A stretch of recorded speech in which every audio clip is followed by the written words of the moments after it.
ఒక్క చిన్న విషయం, ఒక్క నిజం, ఒక మనిషి జీవితాన్ని పూర్తిగా మార్చేయగలదా? అది ఒక క్రూరమైన దోపిడీదారుణ్ణి ఏకంగా ఒక మహర్షిగా మార్చేంత శక్తి దానికుంటుందా? వినడానికి ఆశ్చర్యంగా ఉన్నా ఇది నిజంగా జరిగిన కథ. ఈరోజు మనం ఆ అద్భుతమైన పరివర్తన గురించి తెలుసుకోబోతున్నాం. ఊహించుకోండి, ఆ మాటల్లో ఎంత అహంకారం, ఎంత క్రూరత్వం ఉందో. నేను రత్నాకరుడను, నీకు భయం లేదా అని అంటున్నాడంటే అతను సృష్టించిన భయసామ్రాజ్యం ఎలా ఉంటుందో అర్థం చేసుకోవచ్చు. ఆయనే మన కథలో ముఖ్య పాత్ర. సరే, ఇక అసలు కథలోకి వెళ్దాం. ఈ భయంకరమైన దోపిడీదారుడు రత్నాకరుడు అసలు ఎవరైనా? ఒకప్పుడు ఇతని పేరు చెప్తేనే ఒక ప్రాంతం మొత్తం గజగజ ఉనికిపోయేదట. అంతటి భయంకరమైనవాడు. రత్నాకరుడి ప్రపంచం చాలా విచిత్రంగా ఉండేది. ఒకవైపు దోపిడీలు, హింస, మరోవైపు తన కుటుంబం మీద అంతులేని ప్రేమ. అతను చేసే ప్రతి నేరాన్ని, ప్రతి పాపాన్ని ఒక కారణంతో సమర్థించుకునేవాడు. అదేంటంటే, ఈ సమాజం అన్యాయమైనది, నేను చేసేది తిరుగుబాటు అని. అన్నింటికన్నా ముఖ్యంగా, నేను ఇదంతా నా కుటుంబం కోసమే కదా చేస్తున్నాను, వాళ్లకి అన్నీ సమకూర్చడం నా ధర్మం అని బలంగా నమ్మేవాడనమాట. అలా సాగిపోతున్న రత్నాకరుడి కథలోకి ఒక టర్నింగ్ పాయింట్ రాబోతోంది. ఒక కీలకమైన వ్యక్తి ప్రవేశిస్తున్నారు. ఆయనే దేవర్షి నారదుడు. ఆయన రాకతో రత్నాకరుడి జీవితం, అతని కథ మొత్తం శాశ్వతంగా మారిపోతోంది. ఆలోచించండి, రత్నాకరుడున్న అడవి అది. ఆ దారిలో వెళ్లాలంటేనే జనం ప్రాణాలు అరచేతులు పెట్టుకుని వెళ్తారు. అలాంటి చోట ఒక వ్యక్తి మాత్రం పెదాలపై పాటతో, మనసులో ఏమాత్రం భయం లేకుండా నడుచుకుంటూ వెళ్తున్నారు. ఆయనే నారద మహర్షి. ఆయన ముఖంలో భయం ఛాయలే లేవు, కేవలం ప్రశాంతత మాత్రమే ఉంది.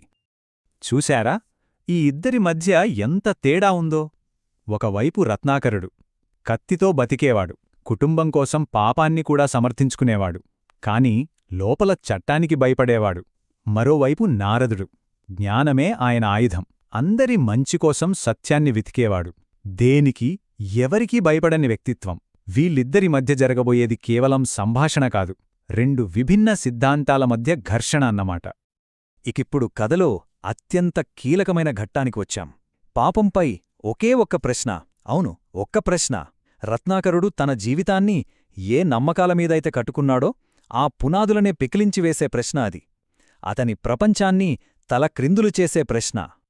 నారదుడితో రత్నాకరుడు చాలా ధీమాగా చెప్తాడు, నేను చేసేదంతా నా కుటుంబం సంతోషం కోసమే.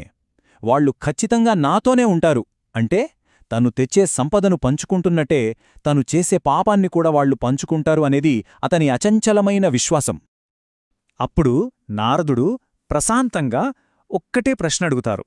అలాగా, అయితే వెళ్ళి వాళ్లనే అడుగు, నీ పాపంలో వాళ్లు కూడా భాగస్వాములవుతారా అని.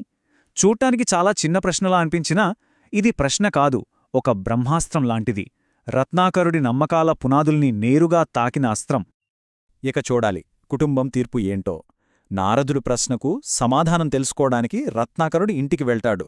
ఇక్కడ్నుంచే కథ చాలా ఉద్వేగభరితంగా మారుతుంది. ఎందుకంటే అతనెదుర్కోబోయే నిజం బహుశా అతని జీవితంలోనే అత్యంత కఠినమైనది. ఇంటికెళ్ళి భార్యను అడుగుతాడు. ఆమె ఏమని సమాధానమిచ్చిందంటే, నేను మీ సుఖ దుఃఖాలలో తోడుంటానని ప్రమాణం చేశాను, మీ పాపంలో పాలు పంచుకుంటానని కాదు. ఆ పాపం మీది, ఆ భారం మీరు మాత్రమే మోయాలి. ఆ మాటలు పదునైన కత్తితో గుండెల్లో పొడిచినట్టున్నాయి. అప్పుడు అర్థమైందతనికి, వాళ్లు పంచుకునేది సుఖ దుఃఖాలే కాని పాపాన్ని కాదని.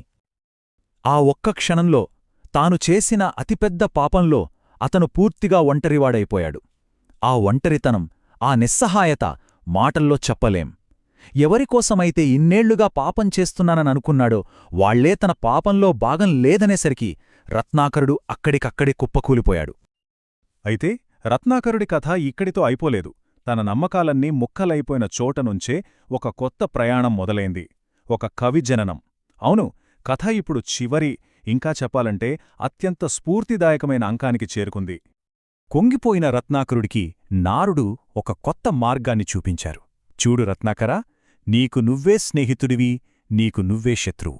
నిన్ను ఉద్ధరించుకోవాలన్నా, పతనం చేసుకోవాలన్నా అది నీ చేతిలోనే ఉంది. ఇక లే, నీ ప్రయత్నంతోనే నీ కొత్త భవిష్యత్తును నువ్వే రాసుకో. ఎంత గొప్ప మాట కదా ఇది! అతని ప్రయాణాన్ని ఒక్కసారి చూస్తే, గతమేమో రత్నాకరుడు, ఒక క్రూరమైన దోపిడీదారుడు. వర్తమానమేమో ఆ ఒక్క ప్రశ్నతో జ్ఞానోదయం కలిగిన క్షణం. మరి భవిష్యత్? వాల్మీకి మహర్షి ఒక అజరామరమైన ఇతిహాసాన్ని రాసిన గొప్ప కవి. ఇది కేవలం పేరు మార్చుకోవటం కాదు, ఒక వ్యక్తి ఆత్మ మొత్తం పరివర్తన చెందటం అంటే ఇదే. నమ్మశక్యంగా లేదు కదూ. ఒకప్పుడు తన కత్తితో ఎన్నో ప్రాణాలు తీసిన అదే వ్యక్తి ఆ తర్వాత తన కలంతో ప్రపంచంలోని గొప్ప గాథల్లో ఒకటైన రామాయణానికి ప్రాణం పోశాడు. ప్రేమ, ధర్మం, త్యాగం లాంటి గొప్ప విలువలను ప్రపంచానికి అందించాడు. ఎంతటి అద్భుతమైన పరివర్తన! చివరిగా ఈ కథ యొక్క సారాంశం ఒక్క వాక్యంలో చెప్పాలంటే సావిద్యాయా విముక్తయే.